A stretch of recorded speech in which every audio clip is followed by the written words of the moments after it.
Normality. Luangpor Teean, 1911 to 1988, was one of the most remarkable teachers of Buddhist practice to appear in Asia in modern times. His teaching issued very directly from his own experience, intensely personal and original.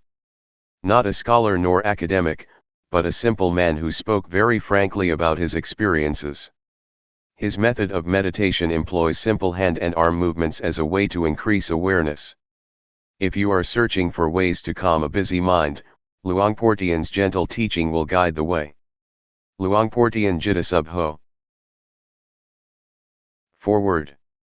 The way Luangpor Teean teaches differs somewhat from other teachings because he speaks directly from his experiences. Luangpor Teean couldn't read or write, nor speak Central Thai, only the Lao dialect, until 12 or 13 years before he died. Because of this lack of academic knowledge, his words don't always correspond to the accepted interpretations of those words. One who is attached to conservative explanations will find this unacceptable, but someone with an open mind, concerned about what is behind the words, can step over rigid views about what things mean. For example, the four chanas are explained in terms of the four stages of enlightenment, and seeing the Tathagata, as seeing oneself. Some of these points could be seen as ready-wit, hapali, hapatipana, and at the same time, their meaning recognized. Other things need a mature attitude of not fussing about definitions, but sincerely opening up to what Luangpor is trying to convey. It is unlikely that it will escape the reader's attention that Luangpor Teean was a simple man, who spoke very frankly about his experiences, and the reason he did so seems rather obvious.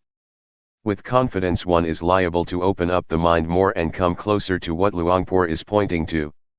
To have an open mind is exactly what awareness is about, to receive anything that appears or occurs in the present, whether it is a sensation due to movements, breathing, the eyes blinking, the knee resting on the floor, a breeze touching the skin, or even sound and visual phenomena. We hear and see them in the present, don't we? As long as the mind doesn't proliferate, all of this can be used as more objects of awareness. They are not obstacles. That's a different attitude than training in concentration, where the mind is narrowed down to one point. But samadhi is the establishing of the mind, and we can establish the mind in awareness every second of the day because movements, as well as this practice, are natural. The translator.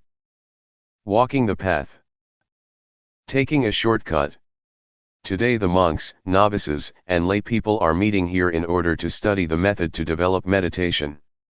We're not interested in anything else because we've done it already. For example, making merit, being generous, upholding precepts and doing tranquility, meditation. As for insight meditation, we've heard about it, but we don't yet understand, or we've only practiced it a little bit. Therefore, before we start practicing insight meditation, we have to rely on listening and reading from scriptures before we understand what tranquility meditation is and what insight meditation is. Developing awareness is the path that the Buddha teaches. Things outside of Buddhism. Making merit, being generous, keeping precepts and doing tranquility meditation are a pair with the world. Whether there is a Buddha or there is no Buddha, these things exist anyway. When Prince Siddhartha was born, Brahmins were assiduously looked after, which is making merit and offerings. As for tranquility meditation, it's a matter of psychic powers, a matter of ambition. We've probably heard about becoming invisible, flying through the air, diving into the earth, reading other people's minds, multiplying oneself, reciting magical verses to obstruct vision, and hearing by entering absorption. This is not insight. According to the Buddha's biography, when Prince Siddhartha ordained, he studied with the hermit Alara, and mastered 7 absorptions, 4 form absorptions and 3 formless absorptions. But suffering still existed. That is to say, there was still greed, hatred, and delusion. He was not satisfied with this and so studied with the last teacher, the hermit Utthaga, until he mastered the 8 absorptions, 4 form absorptions and 4 formless absorptions. The hermit said, "That's as much as I know." But the prince was still not satisfied because there was still greed, hatred, and delusion. He wasn't liberated from suffering yet. This shows that tranquility is not able to put an end to suffering. After this, the prince tormented himself, together with the 5 ascetics who were following him. He fasted until his body was so thin that it was just skin over his bones, and he held his breath. But even after doing all this, greed, hatred, delusion, satisfaction and dissatisfaction still persisted. There were still defilements. Things inside Buddhism. So the prince gave up those methods and started to eat fruit. Because of this, the 5 disciples avoided and eventually left him, so he practiced by himself. Having eaten some rice offered by Miss Suchata, his body recovered strength. He reflected on the various methods that he had been practicing but which were not capable of shaking off the defilements. He still had troubles and suffering. So the prince turned around and looked at his mind and was, at last, successful. He attained Anuttara Sammasambodhiyana and became the fully enlightened Buddha. He was able to conquer all the defilements and to extinguish suffering, leaving only coolness. His body was back to normal and his mind was free of suffering at last. He lived with and enjoyed the happiness of awareness and wisdom. Having attained this, the Buddha shrank back from teaching, reflecting that this practice was profound, and it would be hard to understand. So it can be taken that mind development is something difficult to do, and that this is what Buddhist teaching is about. As for making merit, being generous, keeping precepts, and doing tranquility meditation, it is not the teaching of the Buddha, but a teaching of teachers at large. Teachings outside of Buddhism. There were many sects in India. Some sects taught to lie roasting on fire so that defilements would dry up, some taught to lie on thorns to endure through the pain and torment that resulted from that, in order to get rid of defilements. Some sects ought to give up everything including clothes, a practice known as naked asceticism, so as to induce the feeling that there is no self, no shame. It was believed that defilements would be dissolved that way. Altogether, there were many sects, but none of them could eliminate the defilements. This matter can easily be proven, as it is said that lying roasting on fire and drinking hot water will result in the heat burning off the defilements. In the old days, in the villages, when a woman gave birth, she would be laid down roasting above a fire and given hot water to drink. But the woman would still have defilements, showing that this sect did not achieve results. As for the sect that would have its followers give up everything and go naked, just look at a baby not wearing clothes. It still has moods and feelings. As soon as someone talks nicely, it laughs. And when someone scolds, it cries, whether naked or clothed. This shows that defilements are not in the body, they are in the mind. Therefore, to practice Dhamma we have to practice at the mind. I will tell you so you'll understand, because I have been doing this, repeating a mantra such as Bhud, though, Samat Arahant, rising falling, counting, 1, 2, 3. With these methods, one has to sit with the eyes closed and repeat a word while watching the breath, for example, saying Bhud, with the in-breath, and though, with the out-breath. I've done quite a lot of this, but there was still satisfaction and dissatisfaction, greed, hatred, and delusion didn't diminish. This kind of practice is called tranquility meditation.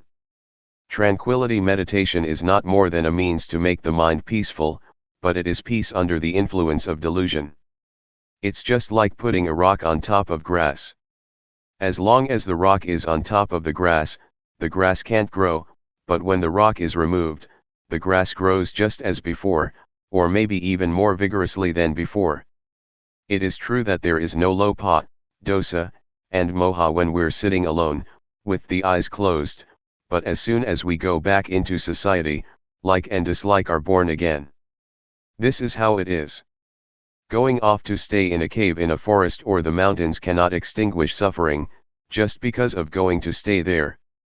At first, I did it like that also. The teachings inside Buddhism. The word Vipassana translates as realizing and truly seeing. Seeing what? Seeing impermanence, instability, and non-selfhood. When having insight, one views things differently than before. It is a transcendency. When we don't yet see clearly nor truly know, then acting, speaking, and thinking are as before. It is not yet Vipassana.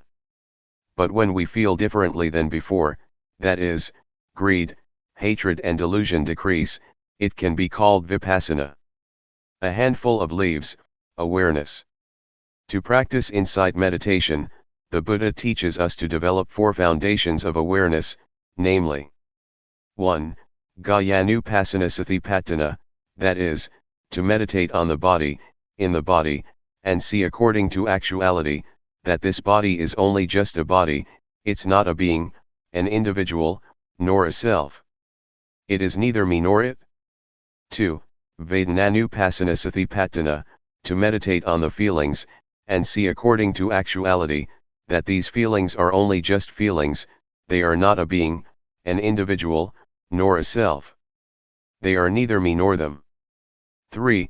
Jittanupassana Satipatthana, to meditate on the mind, in the mind, and see according to actuality, that this mind is only just mind, it is not a being, an individual, nor a self. It is neither me nor it. 4. Dhammanupassana Satipatthana, to meditate on the mental objects, in the mental objects, and see according to actuality, that these mental objects are only just mental objects. They are not a being, an individual, nor a self.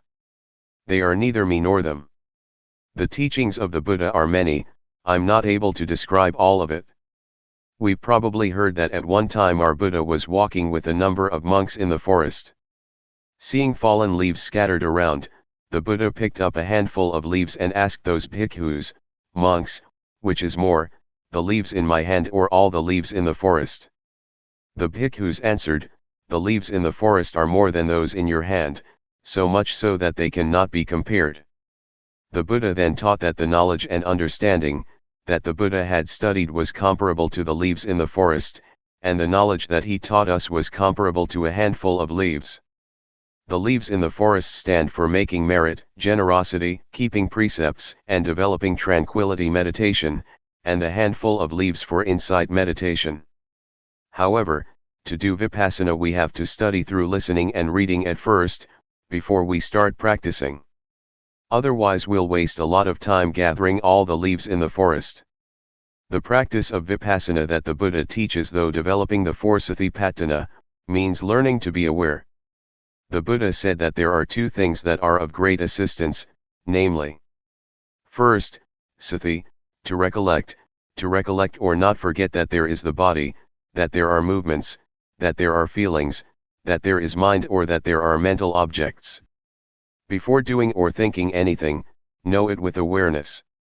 And second, sampajanya, to realize, the moment we're thinking something, to realize it fully. Sati sampajanya, when using ordinary language, just means to wake up, to awaken, to feel oneself all the time. Developing awareness gives rise to wisdom. Talking from experience, it is not necessary to sit with the eyes closed in order to develop awareness. I've done the method of sitting with closed eyes, and wisdom didn't arise. But doing the new method, my method, wisdom did arise, and I got the feeling that is in accordance with the texts. Some people may think that my method is new because they've never heard it before, but actually it is as old as the Buddhist teachings. A. Arouse the body to always feel and be awake. The development of awareness that I'm talking about and have been doing is done as follows. We can either sit down on the floor or on a chair, and it can even be done in the lying or standing position. Catch with your awareness the movements of the hands, Turn the hand up, turn the hand down, raise the hand, lower the hand. Be aware of each posture. Do this often. This is the coarse way of developing awareness. Simply speaking, walking, or lying down, or whatever you may be doing, know it. Everyone can do this method, no matter what religion one believed in. It can be practiced by all. People of all nationalities can do it because everyone has a body and mind. All religions teach the same thing, to abandon what is bad and to do what is good. B. Arouse the mind to always feel and be awake. Having developed awareness until one is skilled at it, catch the feelings in the mind with awareness, following whatever comes up, no matter what one is thinking. Know and see it. Keep watching your own thoughts continuously. Regardless of what you're doing, look at your own mind all the time, no matter what it is that you are doing, reading a book, writing, digging, cutting grass or bathing. Keep watch over your own mind all the time. What kinds of feelings are coming up? Satisfaction, dissatisfaction, worry, doubts, etc. These things are all thoughts, objects. Watch over these thoughts and objects. Then we will see the various kinds of thoughts, such as gladness, sadness, desire to get, desire to not get, anger, hate, and so forth. They don't exist all the time. They arise and pass away, they change all the time. We are not glad or sad for 24 hours. See, to know and see according to reality. Change, arising passing away, is what the Buddha showed to be impermanence, instability and non-selfhood. So don't follow moods. The Buddha proclaimed that he was enlightened by working with the mind. We have to look at our minds. Watching the mind is turning on the light by using the switch. When we do this often, awareness will become nimble and quick. Awareness will intercept greed, hatred, and delusion and prevent it from arising. Awareness and concentration are together. As for wisdom, it means knowing and seeing clearly. In Pali, it says Nati Panyasama, meaning there is nothing as bright as wisdom. And Sathi they sung Navaranung, meaning awareness is that which prevents the stream of defilements. There isn't anything that is fast enough to hold back this stream, other than Sathi. It is this awareness and wisdom, that come and contact, know, see, and stop it, not letting us become deluded. This is because Sathi, Samadhi, Panya, is opposite to dosa, moha, lopa. If we don't see, know, and understand, there is full greed, hatred, and delusion. It is comparable to nighttime, when it's dark. As soon as we light a candle there is light and the darkness disappears, because darkness is afraid of light. As soon as the candle goes out, the darkness immediately comes back. D. Peace as result. That I'm giving some reflections and explaining, this shortcut method of practice is in order for you all to take it, and practice with it, so that you get quick results and don't have to waste time. This method can be used in daily life. There is no need to stop working in order to practice. Some people have practiced a bit already, and some people have only just heard it. Some people who have never heard it might feel displeased. If that's how you feel, then discard that feeling first, the knowledge that you have learned before. Put it down for now and test out what I'm saying, try it out and you will know what the results that arise are like. I dare to guarantee that, this method is at least 80% right according to what the Buddha teaches. Talking according to just my own personal feeling, it is 100% right, because having practiced it, I know that it alleviates greed, hatred, and delusion. When those things diminish, peace arises instead. Full awareness as result. I'd like to give another example. Take a glass. We can see that there is air in the glass. When we pour water into it, the air goes out and the water is in it instead. Then, when we pour the water out, the air goes back in and replaces the water. This compares with our turning up the hand. We know, we have awareness, Sathi comes to replace not knowing, delusion. Not knowing goes out of our minds. Do it often. Catch the feeling often, in all postures. Sati will increase, and delusion, not knowing, will decrease just as the water replaces air in the glass. Maybe some of you have heard about, or have been taught, to make merit, for example by building a ceremonial hall or temple, and you get merit for this or that many eons. And you've probably heard that, 100 years on earth equals one year in heaven. The angels throw one sesame seed in a pit that is 100 leagues deep. When it is full, that's 1 eon. Other than that, you've probably heard that to once put food into a monk's bowl, you get rewarded for 6 eons, sending a container with food to offer to monks, one gets rewarded for 5 eons, to send food for the midday meal, 5 eons. These things are puzzles, but some people don't understand.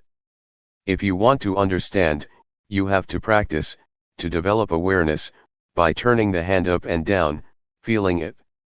Before, we would do things without sati, not feeling anything at all. It's comparable to an abyss or pit that is empty, nothing in it, just like in that puzzle. But when training in awareness, catching the movement in all postures, for example, blinking the eyes, sitting and lying down, we are aware, feeling it, knowing it. When doing this, sati increases, just like the sesame seeds that fall in the pit, or abyss that is 100 leagues wide, and 100 leagues deep. The aim of this comparison is that we train a lot in awareness, and that we do it a lot in order to get results, to make sati full, so that we are not negligent or deluded. When we have developed the 4 foundations of awareness, as described earlier, we will have the ability to really contemplate, ponder, and understand the various problems in our minds. Developing awareness in the right way will yield results within 3 years. It says in the scriptures that whoever develops the 4 satipatthana in the right way, and as continuous as links in a chain, will receive one of the following 2 results, at most, within 7 years, medium within months, or as fast as 1 to 15 days to become, 1, an arahant, or 2, an anagama, i.e., one who is nearly fully enlightened, in this very life. As for the way of developing the awareness that I'm talking about, if you really do it, knowledge and understanding will arise, and suffering will diminish, within at most 3 years, medium within 1 year, or as fast as 1 to 90 days. We will know, see, and understand, and our life from then onwards will have happiness and no suffering. To practice like this, we don't have to spend money, we can do it an hour a day, or 5 minutes. Even hearing about it often makes the defilements gradually diminish. Greed, hatred, and delusion are evil, they are suffering. To get angry once is evil and is suffering one time. Evil and darkness are the same. Darkness means not seeing, not knowing, not understanding. Merit and knowledge are the same. When we understand, we are at ease, we don't have suffering and we don't doubt. If the mind is dark, there is suffering and doubt. For example, doubt that we're going to be reborn like this and like that after death. But some people, including myself, who have made merit, been generous, kept precepts and practiced tranquility meditation, still doubt about merit and demerit, about falling into hell or going up to heaven after death. They don't understand at that time. The Buddha teaches that heaven is in the heart, hell is in the mind, and Nibbana also is in the mind. Our grandparents used to tell us this, but we didn't reflect on it, so we didn't understand it. We have to practice and know for ourselves. Studying from scriptures is good, but it cannot solve suffering. Teachers teach that we should let go of greed, hatred, and delusion, but they themselves can't let go of it. Teaching others is easy, but teaching oneself is hard. But this method of mine is not difficult. You don't have to study or learn anything. Being able to read and write or not is of no importance. Everyone can practice, men as well as women, ordained or not ordained. We can all practice. There is only one Dhamma, not many kinds. To say that the Dhamma of a person who keeps 5 precepts is one thing, that the Dhamma of a person who keeps 8 precepts is another thing, The Dhamma of an ordained person is another thing, the Dhamma of a lay person is another thing, the Dhamma of a person who practices insight meditation yet another thing. That is a different matter. That is not what I'm talking about. I say that there is only one Dhamma. Dhamma is to finish lopa, dosa, and moha. Doing this is what virtue and Dhamma are. It says in the scriptures that virtue is the means to eliminate coarse defilements, concentration is the means to eliminate medium defilements, and wisdom is the means to eliminate subtle defilements. But can we really eliminate them? No. Why not? Because we don't do it properly. The word defilement stands for greed, hatred, and delusion, but most of us understand it only as materialistic, that having money, a big house and a smart car is defilement. But in reality, those things are not defilements. They are just things that come from being diligent and knowing how to work, and from knowing how to save and accumulate things. But the defilements that I'm talking about are greed, hatred, delusion, and sorrow. These defilements are not afraid of anyone, not of rich people, not of influential people, not even of monks ordained for a long time, with a title, are they afraid? They enter into everyone's mind. On speaking in another way, we could say that the defilements slap everyone's face. A wealthy person, on being told off a bit, is displeased. This shows that the defilements slap him or her in the face. Or when someone praises him or her, satisfaction arises. This is the defilements slapping his or her face.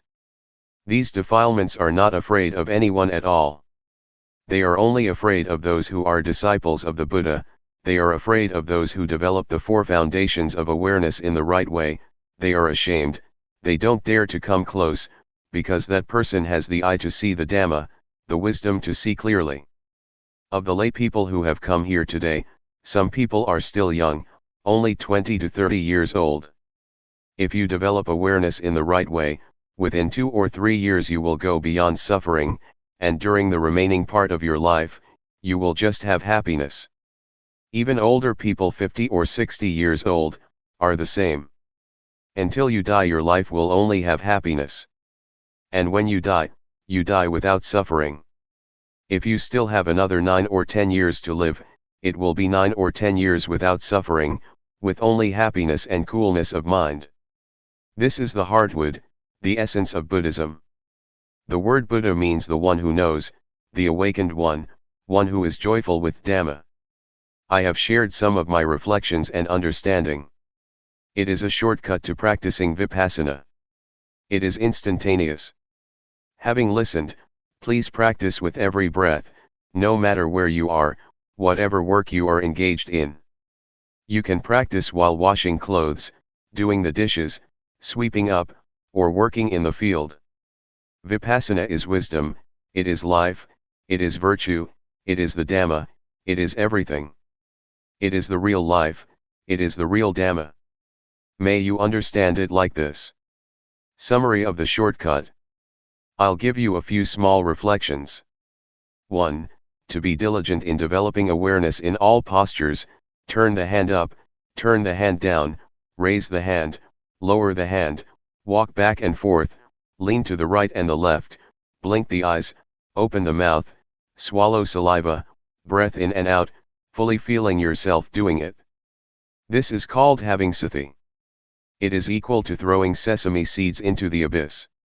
When awareness is complete, wisdom arises to really know and see the following matters: rupa, nama, rupa doing, nama doing, rupa disease, nama disease, knowing instability, impermanence and non-selfhood, knowing convention, knowing religion, knowing Buddhism, knowing evil, knowing merit.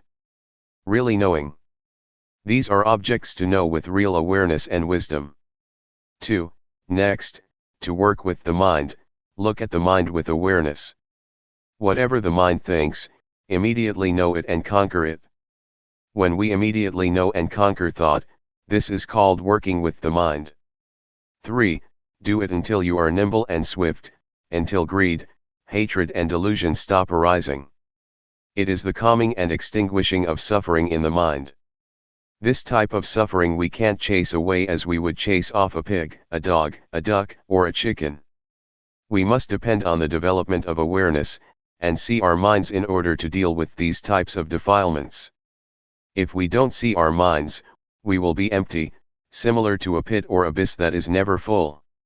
When we have awareness, it means it is full, it is no longer a pit or an abyss, and lopa, dosa, and moha don't have a place to enter, because awareness is full. Whatever work we do it with sathipanya. There is no delusion, only rightness. These types of defilements are ugly and worthy of getting fed up with. Whoever is a disciple of the Buddha with an eye to see the Dhamma, will not have them lying around in his or her mind. They are afraid. Suppose we have defilements at a level of 100%. They slap our face 100%. When we see and understand them, they will gradually diminish. Then, when we try to become familiar with looking at our minds, the defilements will diminish increasingly, step by step. When it reaches 100%, we're rid of suffering. What is left is 100% happiness. Therefore, may you all try to practice and reach the real peace and happiness. The path of peace.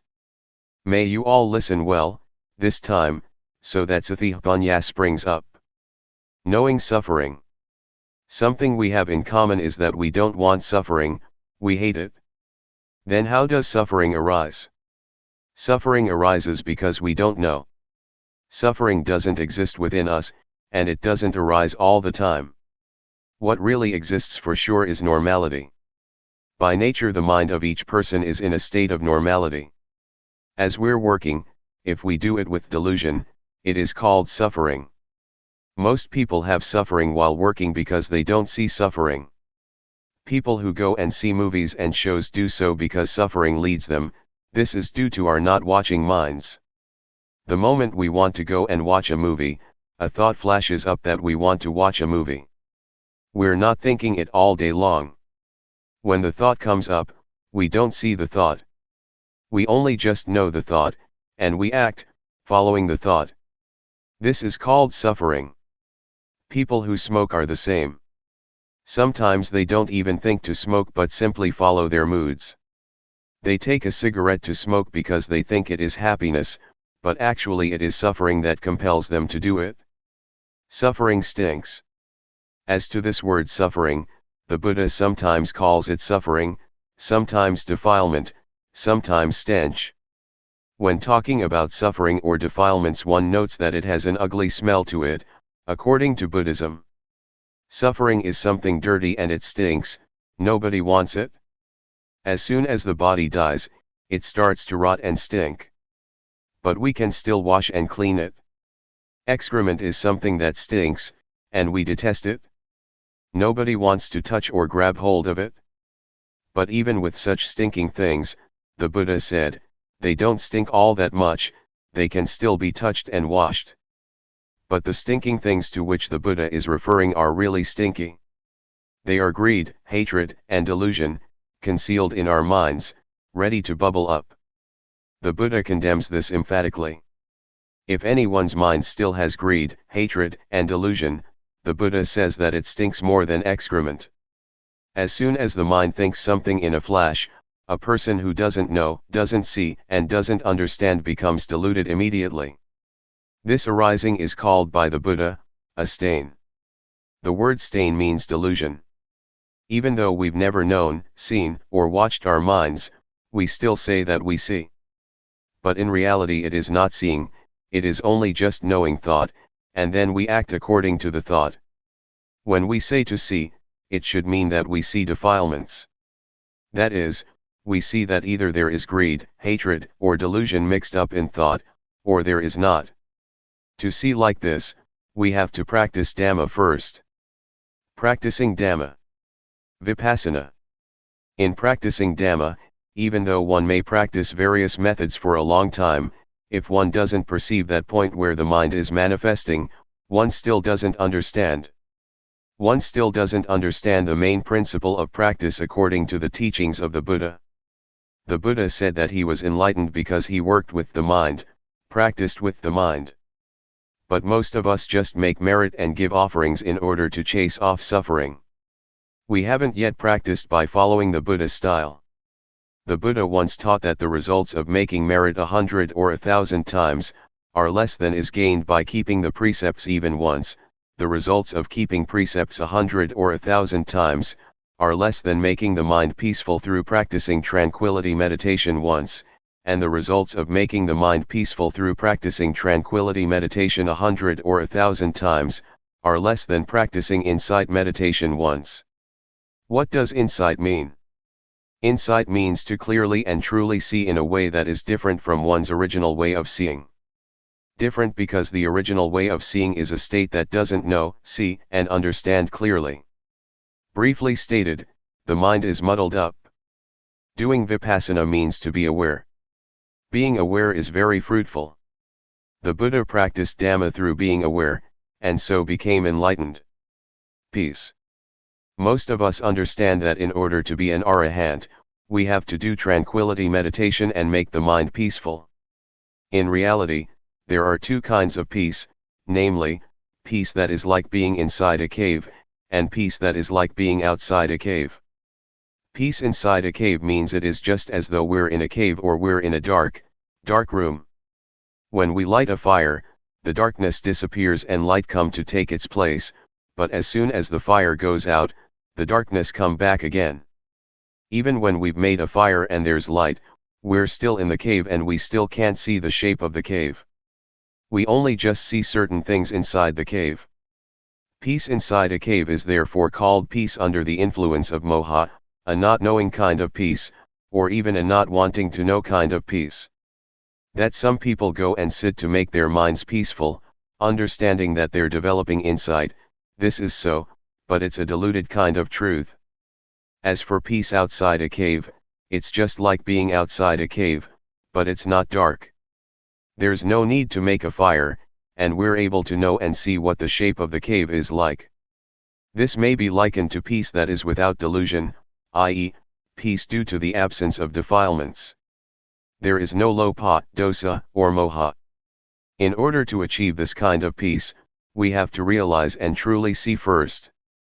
Seeing truly and clearly is called insight. Insight is to realize and truly see according to reality. Peace outside the cave is therefore called a knowing kind of peace. One is peaceful because one knows.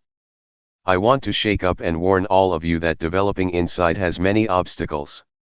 If we don't know, we'll go wrong, but when we see, know, and understand, we can solve the problems.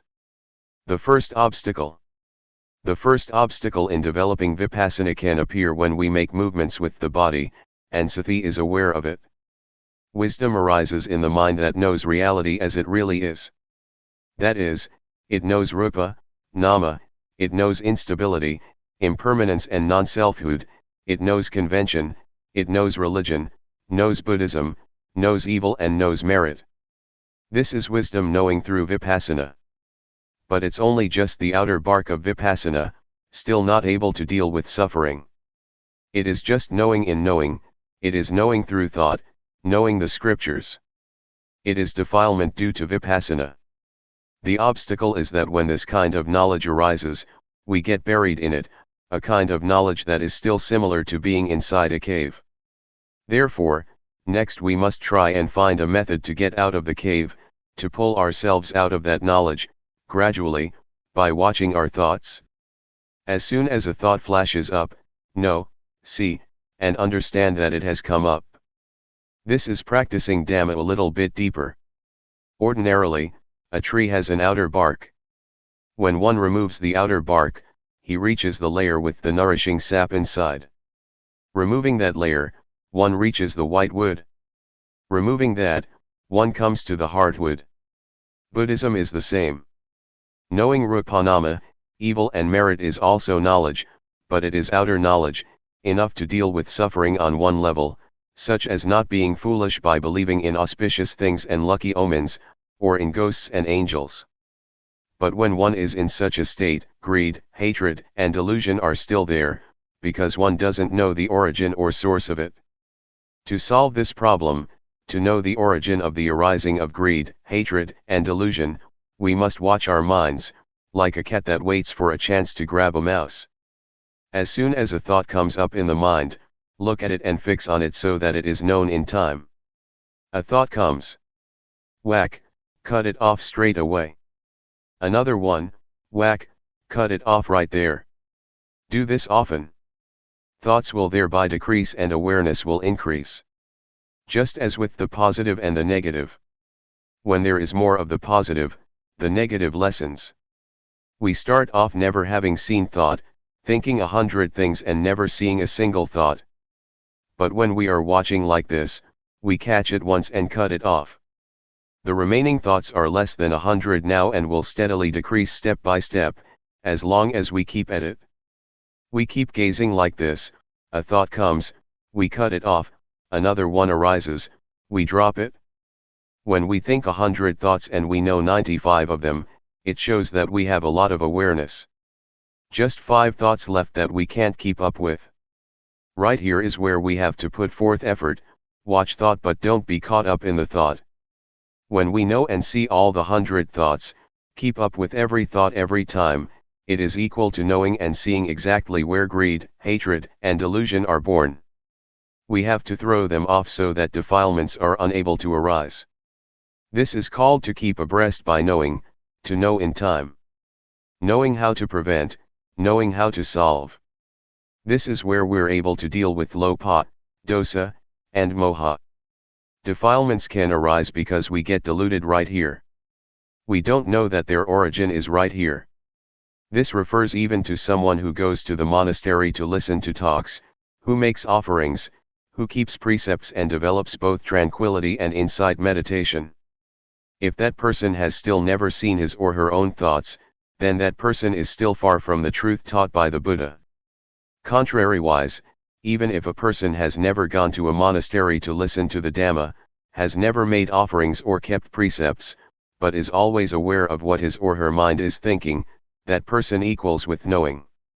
He keeps abreast of thoughts, knows how to prevent, knows how to solve and knows how to conquer every time. That person is close to the truth, the Dhamma taught by the Buddha. Have you ever heard of the Buddha having taught that the Dhamma exists already? But there is nobody with discernment who can dig it up and find it, so it stays undiscovered. Because it is undiscovered, people make merit, give offerings, keep precepts, and do samatha meditation in order to develop good habits. So we believe that it is meritorious and wholesome to accumulate those things for the next life or for the future. This is wrong understanding. The Buddha didn't teach like this. The Buddha taught us to see our own minds. We have heard the story of the monk Wakali, who was attached to the Buddha's body and never looked at his own mind. When he was corrected by the Buddha, he became so upset that he was going to jump from a cliff and die. The Buddha stopped him and taught him that it is difficult to get born as a human being. And it's very rare for a human being to have an opportunity to listen to the Dhamma from a noble person.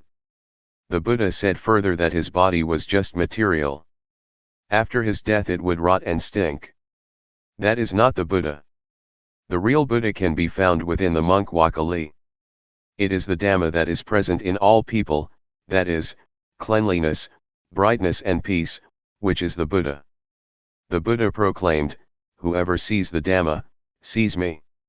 Whoever doesn't see the Dhamma, doesn't see me, even when taking hold of my robe or my finger." The monk Wakali woke up and started to work with the mind, and he saw his own thinking. Seeing the Dhamma. I would like to remind you once more that the word Dhamma refers to our seeing, our own minds at the moment that we are acting, talking or thinking. This is what is called seeing the Dhamma.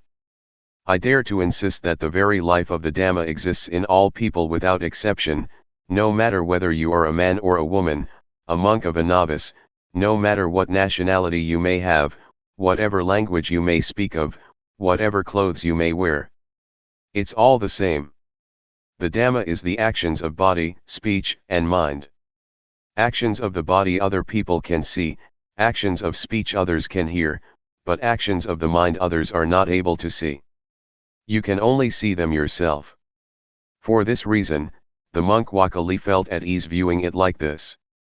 Whether he saw the body of the Buddha or not, he would feel at ease because he saw the real Buddha, that is, really seeing according to reality, an ability that exists in everyone. The Buddha once described seeing in this way, with flowers, black, red, white, or whatever color, they are all ready to bloom when touched by sunshine. That I'm giving you these reflections right now is the same. Anyone can apply them in daily life, whether man or woman, whatever clothes he or she may be wearing, whatever religion is upheld. It can be used by everyone in the same way, because we all have a body and mind. When one sees one's own mind at the moment that it thinks, this indicates that one sees one's own mind at the origin or source of thought. The Buddha points to thought, which must be watched with awareness, as one must not get caught up in the thoughts. Whoever sees this, he or she is called by the Buddha a flower that is ready to bloom when the sun shines. The word sunshine refers to the teachings of the Buddha that direct us to practice with the mind. Whatever work you do, control your thoughts with awareness. Some people don't do it yet, because they're not interested. But when we are interested, when we are suffering, we must be ready to do it. There are 84,000 teachings in Buddhism. They are not for reciting and for performing ceremonies. That was not the Buddha's intention. The Buddha's teachings have nothing at all to do with superstition. They are to be practiced only in order to solve the suffering of the mind. Some people might agree that without ceremonies and rituals Buddhism can't extinguish suffering. This fails to understand the meaning in the right way. We've heard that in the time of the Buddha, when he would expound the Dhamma to people, there were many people, who would open the eye to see the Dhamma and enter the stream of Nibbana, from the first stage of enlightenment upwards by the time the discourse was finished. They didn't have to perform rites and rituals other than working with the mind, as the Buddha indicated. Wherever we explain the Dhamma, if we don't make this point, our words are a stain. Why are they a stain? They are a stain because we don't indicate the way that people who are interested in the Dhamma must practice, in order to free oneself from suffering and defilements. And they are a stain because we thereby abandon these effective teachings.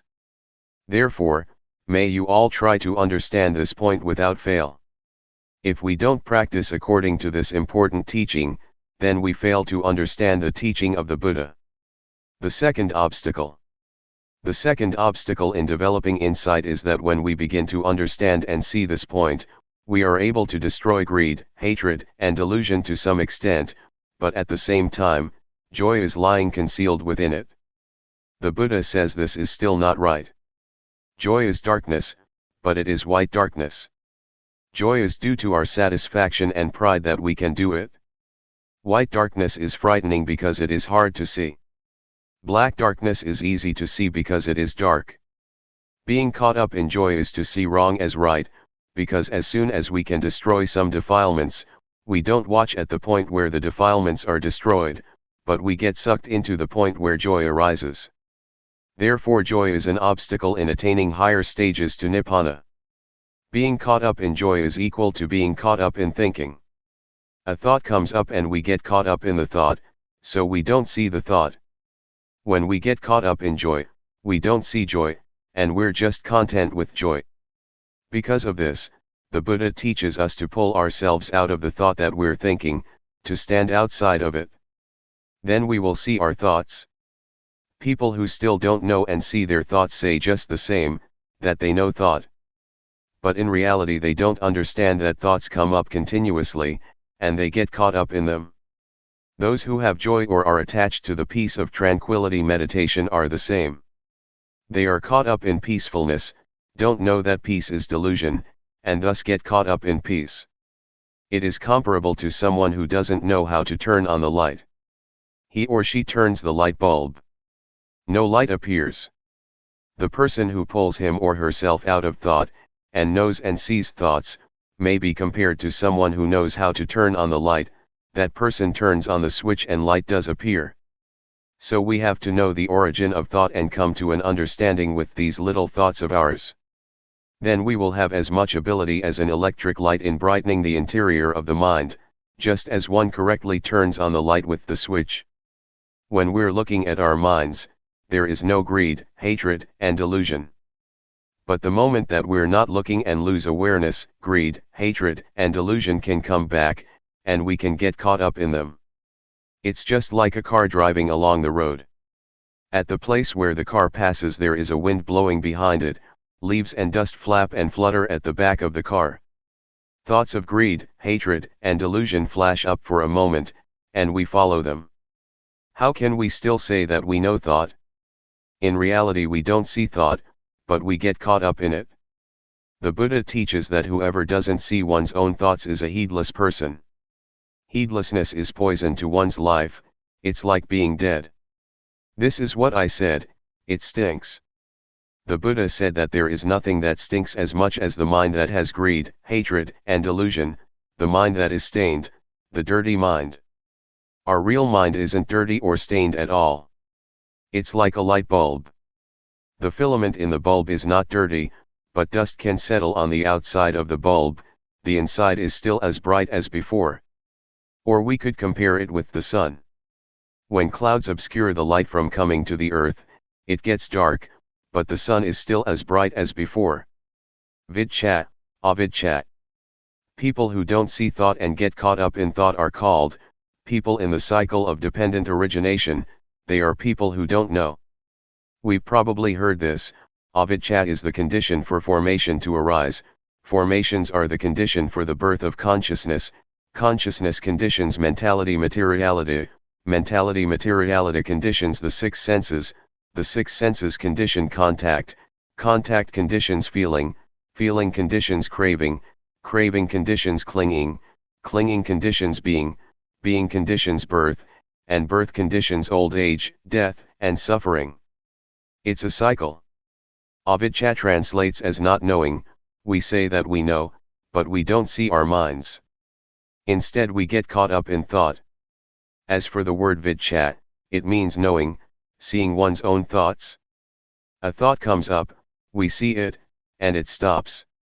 It's like a cat and a mouse. If we don't have a cat at home, the mice are not afraid, but when we have a cat, it will catch the mice as soon as they show their faces. The mice die of shock when they get caught. They can die even though the cat doesn't bite. They have such shock, never been caught by a cat before. This is similar to our fixing on thoughts in our minds. When a thought comes, we know it in time, and it immediately stops, comes to a halt, can't concoct any further. This is called vidchat, knowing, to know in time, knowing how to prevent, knowing how to solve and knowing how to conquer, just like a cat and a mouse.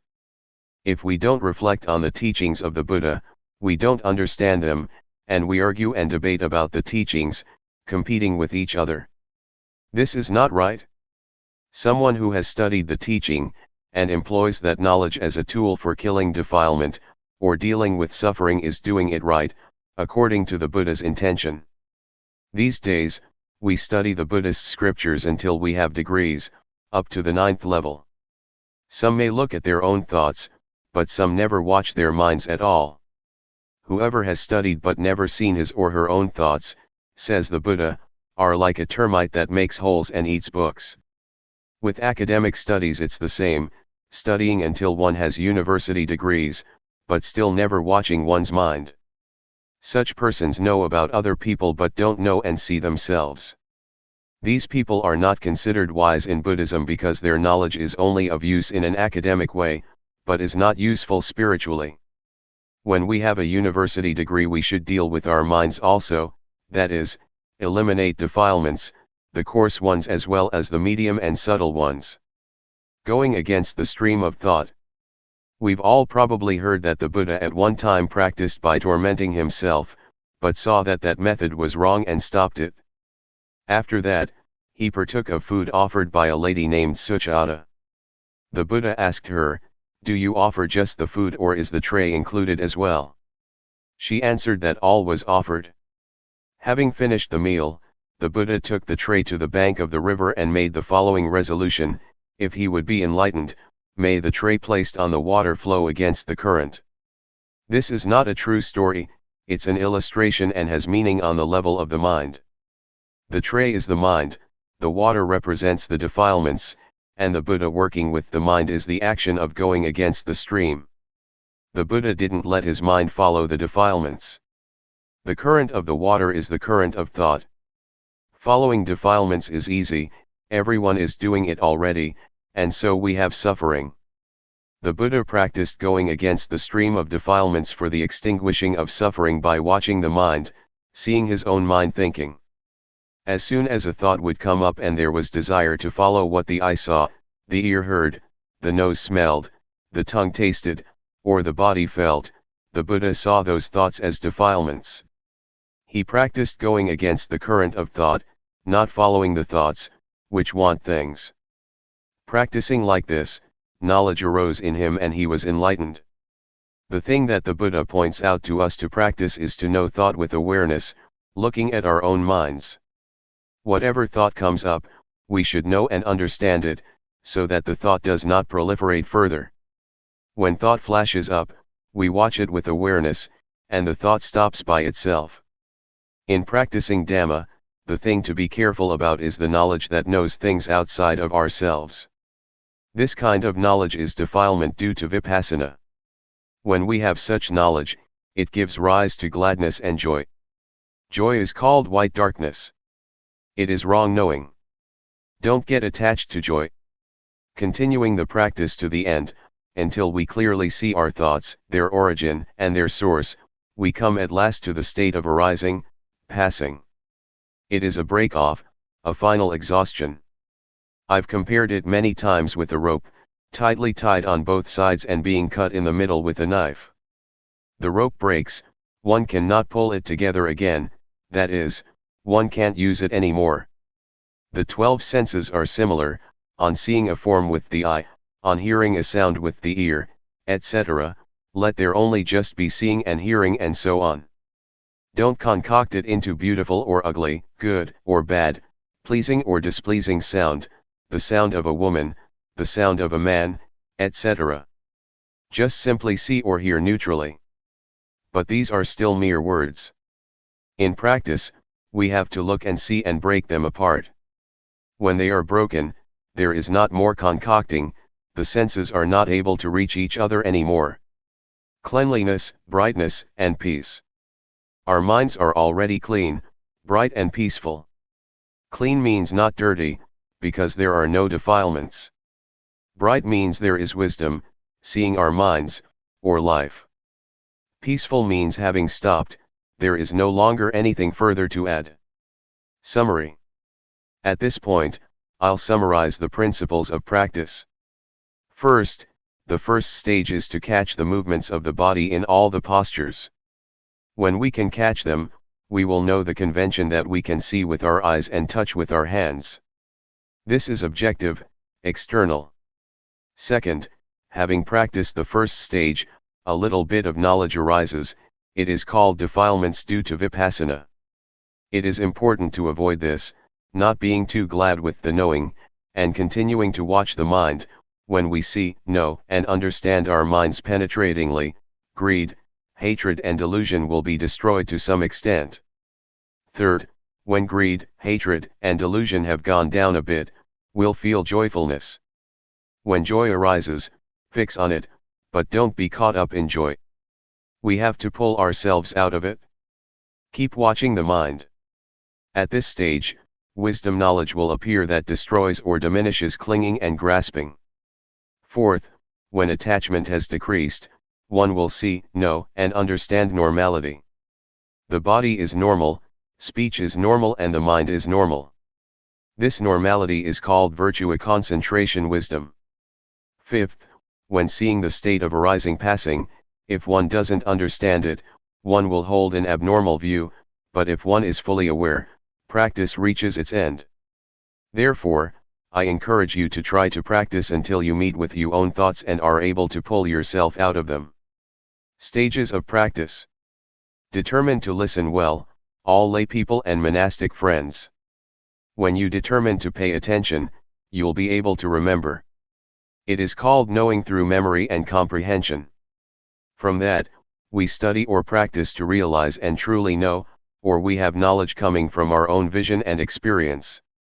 Most people don't yet know and understand from studying and practicing, they only know how to make merit, to be generous, to keep precepts and to do tranquility meditation.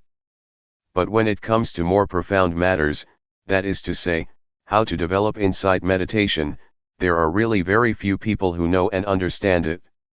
With Vipassana it is usually a specific case, a specific individual, who knows and teaches it. Because of this, people are lazy and don't want to practice. As far as practice goes, they only know tranquility meditation, which they think is the same as doing Vipassana. This is because they still don't realize and really know. Their knowledge comes only through memory and comprehension. So, we make ourselves peaceful, but we don't understand clearly that there are two kinds of peace, namely peace under the influence of delusion, and peace due to awareness and wisdom.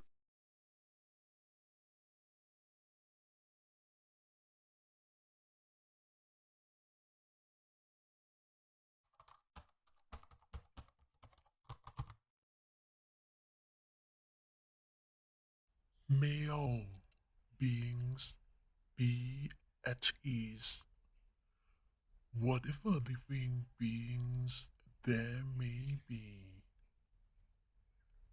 whether they are weak or strong, omitting none, the great or the mighty, medium, short or small, the seen and the unseen, those living near and far away, those born and to be born. May all beings be at ease.